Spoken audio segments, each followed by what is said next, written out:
이란과 북한은 다르다. 미국이 이란에 초대형 벙커버스터 GBU-57을 투하한 뒤 이란 전쟁이 휴전에 들어가자 다음 차례는 북한이라는 이야기가 나옵니다. 도널드 트럼프 미국 대통령이 북한의 영변 등 주요 핵시설을 공격할 가능성이 있지 않느냐는 것입니다. 인식의 오류.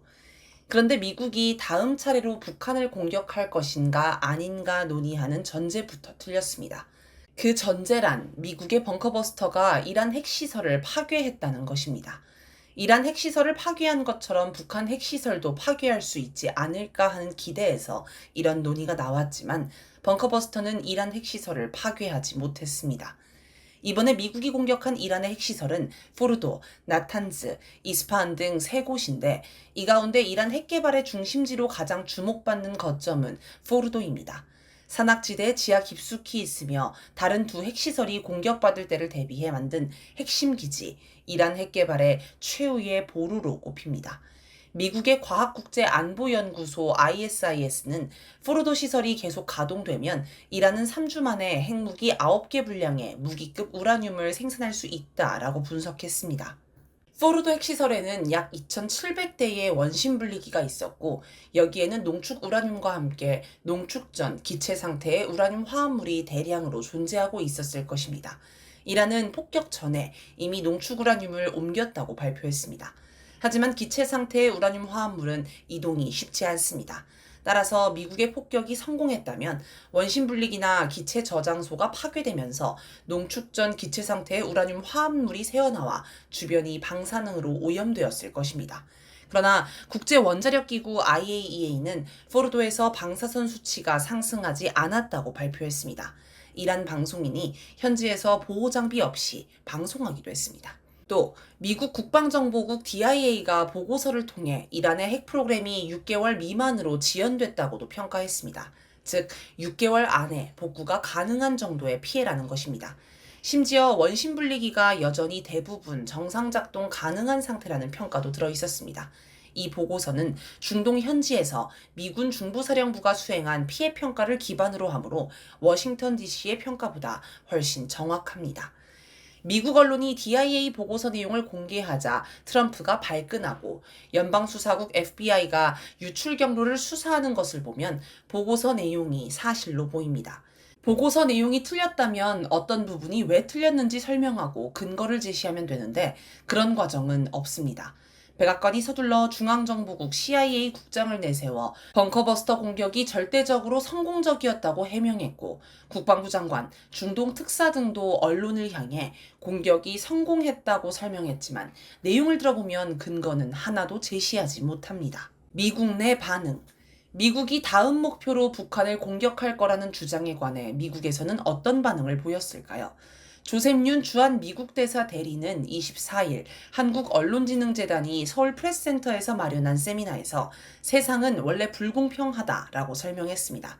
이란은 공격할 수 있어도 북한은 공격할 수 없다는 것입니다. 또 이미 핵무기를 가진 국가에 이를 포기하라고 하는 것은 어렵다. 북한에 처음부터 비핵화를 요구하면 협상은 불가능하다라고 해서 당장 북한에 핵폐기를 요구하지도 않을 것이라고 했습니다. 테미 브루스 국무부 대변인은 미국 시각 24일 브리핑에서 미국의 이란 공습에서 북한이 배울 게 있다고 보느냐는 기자의 질문에 다른 나라들이 무엇을 생각하는지 추측하지 않겠다라고 답했습니다. 아직 미국이 북한 공습을 고려하는 조짐은 보이지 않습니다. 뉴욕타임스는 북한이 미국의 제재와 방해 속에서도 핵무기를 확보했고 이 때문에 미국이 공격하기엔 너무 강해진 북한을 공격하지 못한다며 이란이 북한 사례를 따라갈 수 있다고 분석했습니다. 많은 이들이 미국의 압박에 핵을 포기한 리비아의 길과 반대의 길을 간 북한을 대비하면서 이란이 결국 리비아의 길이 아닌 북한의 길을 갈 것으로 전망했습니다. 이렇게 보면 이란 사례가 북한에 영향을 주는 게 아니라 반대로 북한이 이란에 영향을 준다고 해야 할 것입니다. 이란과 북한의 차이. 일부 전문가들은 북한과 이란은 조건이 달라서 미국의 공격이 쉽지 않다고 합니다. 그러면서 북한과 이란의 차이로 북한은 이미 핵무기와 미사일을 보유했고 러시아와 중국이 북한 편이며 서울이 북한에 너무 가까워 방사선 피해가 있을 수 있다는 점 등을 꼽습니다. 이 가운데 마지막은 북한이나 이란 국민은 방사선에 피폭돼도 상관없는데 서울 시민은 피폭되면 안 된다는 황당한 소리입니다. 하지만 자국 본토에 핵미사일이 떨어질 판에 서울 시민이 걱정돼서 미국이 공격을 주저할 것 같지는 않습니다. 한편 생각해보면 미국은 왜 북한이 핵무기를 개발하기 전에 공격하지 않았는지도 의문입니다. 북한의 핵개발 이전 시점이라면 위의 첫 번째 차이점은 사라집니다. 그리고 그때는 지금과 달리 러시아와 중국도 북한 편이 아니었습니다. 즉 1990년대, 2000년대 초반까지의 북한은 지금의 이란과 조건에서 다를 게 없습니다. 그런데 왜 미국은 그때 북한을 공격하지 않았을까요? 사실 미국은 당시에 북한을 공격하려고 준비했습니다. 1994년에는 외과수술식 타격이라는 말도 유행했습니다. 외과수술식 타격은 이번에 미국이 이란을 공격한 것처럼 전면전을 하지 않고 핵시설만 공격한 개념입니다. 하지만 미국은 결국 북한을 공격하지 못했습니다. 여기에는 위에서 열거한 북한과 이란의 차이점과는 다른 종류의 차이점이 있었기 때문입니다. 첫째, 북한은 이란과 태도가 달랐습니다. 이란은 시종일관, 적들이 우리를 공격하면 그만큼 되갚는다. 적들이 공격을 멈추면 우리도 보복을 멈춘다라고 밝혔습니다. 그래서 이번에도 이란은 이스라엘이 공격할 때마다 반격했고 이스라엘이 공격을 멈추면 반격도 멈췄습니다. 미국을 향해서도 이란에 떨어진 폭탄 개수만큼 미군 기지에 미사일을 쐈습니다. 그런데 북한은 기본이 1100배 보복입니다. 1997년 5월 26일 북한 평양방송은 한미일이 자신을 위협하고 있다면서 기어이 전쟁에 불을 지른다면 우리 인민군대와 인민은 1100배의 보복을 안길 것이라고 주장했습니다. 2009년 3월 4일 노동신문은 우리의 영토를 0.001mm라도 침범한다면 모든 잠재력을 총발동하여 1100배의 보복 타격을 가할 것이라고 했습니다. 1960년 12월 체게바라 쿠바 상공부 장관이 북한을 방문했을 때 김일성 주석은 세계의 수많은 나라들, 작은 나라들도 단결하여 도처에서 미제에 타격을 주고 그들의 역량을 최대한 분산 약화시켜야 합니다. 우리 조선식으로 말하면 미제에 각을 뜬다는 소리입니다. 라고 하였습니다. 각을 뜬다는 건 동물 고기를 조각내어 떼어낸다는 뜻입니다. 즉, 미국을 죽이겠다는 것입니다. 둘째, 실제 대응도 달랐습니다. 한국전쟁 때 미국은 북한을 군사력으로 압도했습니다. 북한은 갓 태어난 신생국이지만 미국은 2차 세계대전 승전국으로 핵무기도 있었습니다. 미국이 1만 배는 더 강했을 것입니다. 그런데 미국은 북한을 상대로 승리하지 못했습니다. 정전협정에 조인한 마크 클라크 사령관은 나는 역사상 승리하지 못하고 정전협정에 조인한 최초의 미군 사령관이라고 고백했습니다. 북한은 역량상 열세를 정신력과 전술의 우세로 극복했다고 이야기합니다. 예를 들어 1950년 7월 2일 북한은 조그만 어뢰정 4척으로 그보다 1000배나 큰 미군 중순양함을 격침했다고 합니다. 작고 빠른 어뢰정의 장점을 살려 야간에 기습 공격을 한 것입니다. 이후에도 북한은 1968년 푸에블로 사건, 1969년 EC-121 정찰기 격추 사건, 1981년 SR-71 블랙버드 고공 정찰기 요격 사건, 1994년 OH-53 헬리콥터 격추 사건, 2003년 RC-135S 정찰기 요격 사건 등 미국이 조금이라도 영해, 영공을 침범하면 주저하지 않고 공격했습니다. 이번에 쿠르스크 전투에 파병한 걸 보면 북한은 동맹국의 영토를 침범한 것도 자국 영토 침범과 똑같이 간주하고 대응한다는 걸 알 수 있습니다. 북한은 핵무기가 없을 때도 미국을 공격하는 데서 주저함이 없었습니다. 이제 핵무기가 있기 때문에 1100배 보복이 아니라 1000억 배 보복을 하려고 할 것입니다. 셋째, 북한은 러시아나 중국에 의존하지 않고 외세의 개입도 거부했습니다. 푸에블로 사건 때 소련은 북한을 향해 나포는 과잉 대응이며 미국을 자극하면 전쟁이 벌어질 수 있다고 압박했습니다. 그러면서 푸에블로를 미국에 돌려주라고 요구했습니다. 그러나 북한은 이를 무시했습니다. 1968년 4월에 열린 소련 공산당 전당대회에서 레오니트 브레즈네프 공산당 서기장은 당시 진행 중이던 북미 협상에 관해서 북한이 충분한 정보를 주지 않는다고 공개적으로 북한을 비난하고 북한의 푸에블로 나포는 국제 기준으로 볼 때도 보기 드물게 가혹한 처사라고 하면서 북한의 행동을 비난하였습니다. 당시 북한이 어느 정도로 완강했는지 보여주는 일화도 있습니다. 소련 외무부 차관이 소련 주재 북한 대사를 호출했는데 여러 차례 호출해도 북한 대사가 꿈쩍도 안 했다고 합니다. 우리로 치면 미국 국무부 차관이 호출했는데 미국 주재 한국 대사가 모른 척한 셈입니다. 북한이 호출을 거부하자 화가 난 소련 외무부 차관이 직접 차를 몰고 북한 대사관을 찾아갔습니다. 그러자 북한은 최하위 외교관인 3등 서기관을 내보냈습니다. 미국의 압력에 굴복한 소련 관리라면 3등 서기관이 상대하는 게 적당하다는 의미였습니다. 당시 소련은 물론 동유럽 국가들까지 나서서 북한에 양보를 촉구했습니다. 자칫하면 미국의 핵공격을 받을 수 있다는 것이었습니다.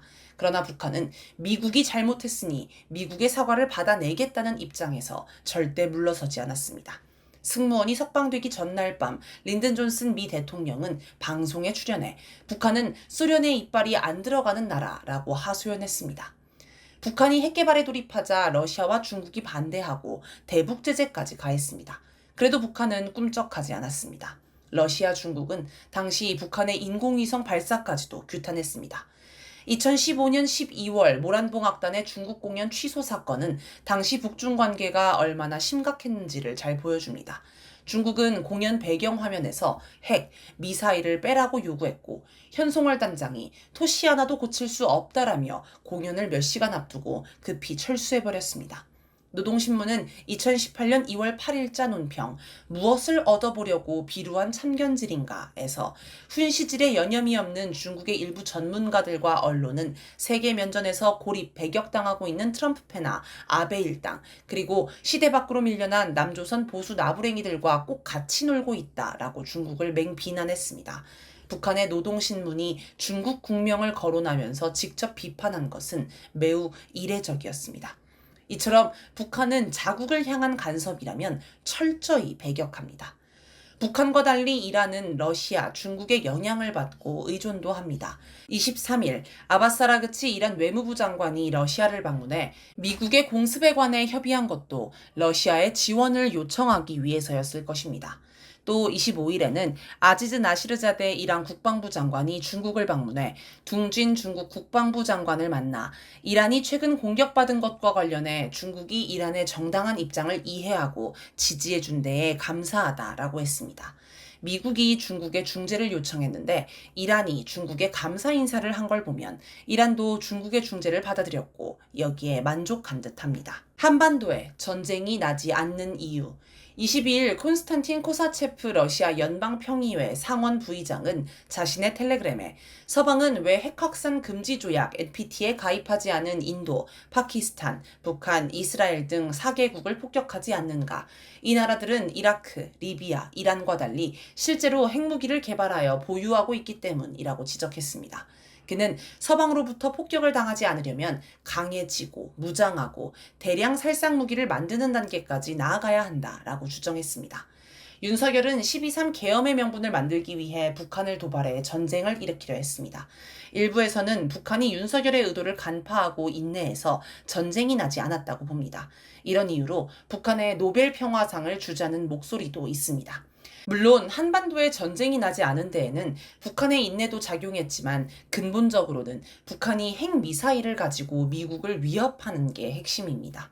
지난해 10월 14일 김여정 북한 노동당 부부장은 담화를 통해 우리는 평양 무인기 사건의 주범이 대한민국 군부 쓰레기들이라는 것을 명백히 알고 있다. 핵 보유국의 주권이 미국 놈들이 길들인 잡종 개들에 의하여 침해당하였다면 똥개들을 길러낸 주인이 책임져야 할 일이라고 강력히 경고했습니다. 무인기를 한국이 날렸어도 책임은 미국이 져야 한다는 것입니다. 일부러 핵 보유국의 주권이라는 표현을 써서 미국을 핵으로 위협했습니다. 같은 날 김정은 국무위원장은 국방 및 안전 분야에 관한 협의회를 소집했습니다. 국방상, 총참모장, 정찰총국장, 국가보위상, 우리의 국가정보원의 해당 등이 참석한 회의로 우리의 국가안전보장회의 NSC와 유사한 느낌입니다. 북한 언론은 김정은 국무위원장이 이 자리에서 당과 정부의 강경한 정치군사적 입장을 표명했다고 보도했습니다. 또 같은 날 유엔 군사령부가 무인기와 관련한 북한 주장을 알고 있다며 유엔사는 현재 이 문제를 두고 정전협정을 엄격히 준수했는지 조사하고 있다라고 밝혔습니다. 물론 유엔사의 실체는 미군입니다. 무인기가 북한 영공에 들어간 건 명백한 정전협정 위반이므로 유엔사의 발표는 한국군을 통제할 테니 군사행동을 멈춰달라는 신호로 해석할 수 있습니다. 만약 미국이 서둘러 태도를 바꾸지 않았다면 북한이 전면전을 결정했을지도 모를 일입니다. 북한의 말 한마디에 미국의 태도가 변하는 걸 보면 앞으로도 북한의 동향에 관심을 두고 분석할 필요가 있겠습니다.